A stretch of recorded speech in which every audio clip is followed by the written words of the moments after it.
장비도 말씀해 주셨던 것처럼 관세를 부과해 여타 반도체 종목들은 한 차례 더 꺾일 것, 즉 밀릴 것을 예상을 하고 있는데요. 그렇다면 지금 반도체 종목들 포트폴리오 비중에서 많이 가지고 계신 분들은 향후 대응 어떻게 해야 될까요? 지금 이게 손실이 클 겁니다. 네. 사실 삼성전자 같은 경우에는 6만 원, 7만 원 할 때 와 이게 그렇게 빠질 건가라고 생각을 했는데 5만 원 밑으로 그렇게 내려가는 거죠. 물론 최근에 5만 원을 하회하는 시점부터 올라가는 그 힘이 상당히 강했습니다. 그래서 내심 5만 원을 다시 한번 이탈하기는 어려울 것 같은 모습인데 오늘 우선은 좋지 않은 뉴스가 나왔기 때문에 1차적으로 오늘은 어느 정도의 충격은 있을 수밖에 없을 것이고요. 어느 정도 가격대에서 삼성전자의 경우에는 지지하는지를 다시 한번 확인할 필요가 있습니다. 거기 SK하이닉스 같은 경우에는 이 어제 HBM과 관련된 이슈에서 배제된다 하더라도 시장이 한번 흔들리게 되면 SK하이닉스라고 주가가 버틸 수는 없습니다. 그 모든 것을 감안하면은 반도체의 조정은 우리가 조금만 더 우선은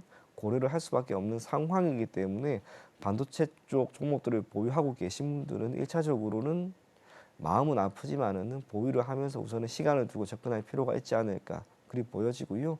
지금 시점에서 신규로 매수하는 것은 철저하게 자제를 할 필요가 분명히 있습니다. 업황이 지금 개선될 만한 여건이 크지 않고 시장의 분위기도 좋지 않기 때문에 그래서 반도체 같은 경우에는 신규 투자는 가급적 자제하고요.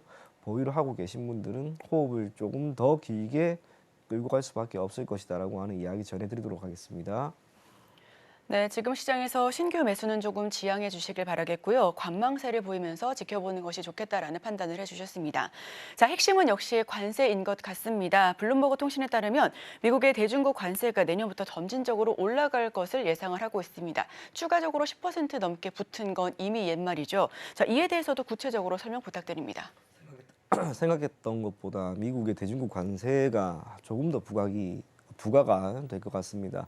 보편 관세는 어쨌거나 10% 수준이고 중국에 대해서는 60% 수준까지 오를 것이다라고 하는 전망이 나왔었는데 일차적으로 현재 11.7% 수준인 미국의 대중국 관세가 내년 7월에는 20.2%, 그리고 2026년 3월에는 대략 28%, 2026년 9월에는 36.2%까지 증가할 것이다라고 하는 전망이 나오고 있습니다. 거기에 경공업 산업에 해당하는 부분은 즉 일반 소비재에 대해서는 15%의 추가 관세인데요. 이게 중국의 입장에서는 상당히 큰 타격입니다. 이유가 중국이라고 하는 국가는 당연히 최근에는 최첨단 산업을 계속해서 확장을 하고 성장에 필요한 투자 요인들을 계속해서 이어나가고는 있습니다만 여전히 우리 주위에 있는 다이소 한번 가보시면은 메이드 인 차이나 제품들 많죠.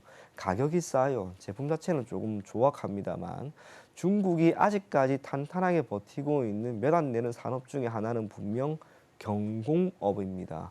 그런데 이 경공업이 가지고 있는 매력도는 하나밖에 없죠. 돈, 자금, 즉 우리가 생산에 필요한 생산 단가가 낮고요. 소비 가격 또한 낮기 때문에 우리가 중국산 제품을 편히 구매를 할 수가 있는데 지금 이러한 소비재에 대해서 관세가 부과가 된다면 중국의 입장에서는 경공업은 타격을 받을 수밖에 없습니다. 이걸 어떻게든 만회하기 위해서 예전부터 계속해서 시행한 정책이 하나가 있죠. 중국은 여전히 고정환율 제도를 쓰고 있다는 것. GDP 같은 경우에는 크게 네 가지 요인으로 구성이 되어 있는데요. 하나가 민간 소비이고 또 하나는 민간 투자, 또 하나는 정부 지출과 마지막이 순수출입니다. 정부 지출은 계속해서 늘리고 있는데 여기에서 또 늘린다 쉽지 않을 거고요. 민간 소비는 기타 국가에 비해서 너무나 적습니다. 40%도 안 됩니다.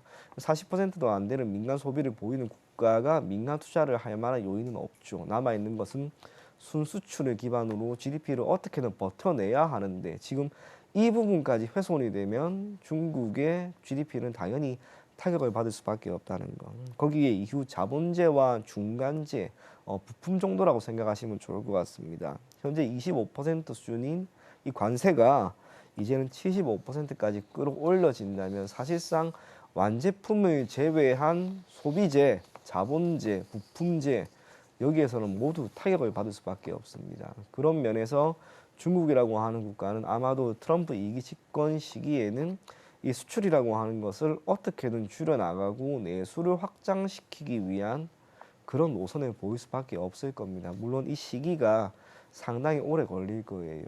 기존의 수출 주도 국가가 내수 국가로 전환이 되어서 성공한 케이스는 전 세계적으로 미국 딱 한 국가밖에 없습니다. 일본이나 중국 내수가 아무리 탄탄하다 하더라도 인구가 많다 하더라도 소비 여력을 계속해서 보일 수 있을 만한 여건은 쉽지가 않다는 거죠. 안 그래도 중국 같은 경우에는 양극화가 이렇게 심합니다. 진위 계수가 지금 40이 넘어갑니다.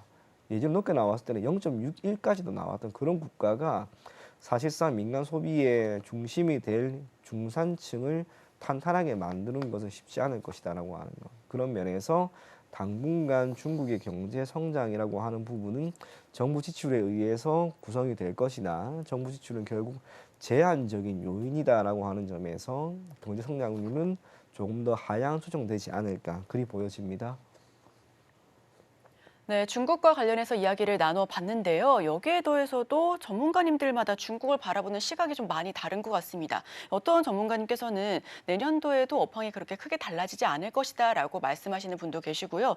또 어떤 리포트에서는 12월 공작회의부터 3월 전인대까지 관심 있게 더욱더 지켜봐도 좋을 것 같다라고 말씀하시는 분도 계신데, 자, 피비님 같은 경우에는 지금 중국 시장 어떻게 전망하고 계실지도 굉장히 궁금하고요. 네. 일단 수치상으로는 제조업 PMI가 좀 증가하는 추세잖아요. 네. 두 달 연속 확장세를 보여주고도 있고, 네. 이게 수치상으로는 나쁘지 않아 보이는데 일단 아직까지는 관세에 대한 위협을 받고 있는 것도 사실이고요. 네.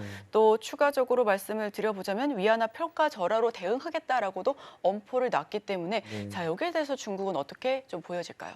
그럼 자료 한번 볼까요? 네. PMI 지표를 기반으로 하고 있는 부분, 중국의 제조업 경기는 우선은 개선이 되는 모습은 보이고 있습니다. 제조업 지수가 개선이 된다라고 하는 것은 일차적으로 해외로부터 수입 물량을 사전에 지금 많이 구매를 하고 있죠. 이유는 트럼프가 집권을 하는 시점부터 맞추어서 수입 물량에 대해서도 관세가 부과하게 된다면 가격은 올라갈 거니까 사전에 구매 물량을 늘리는 겁니다. 그 모든 것들이 제조업 PMI를 개선시키는 한 가지 요인으로 작용을 했습니다. 대중수출 같은 경우에는 화학 제품이 반등하는 것으로 우리가 확인할 수 있죠.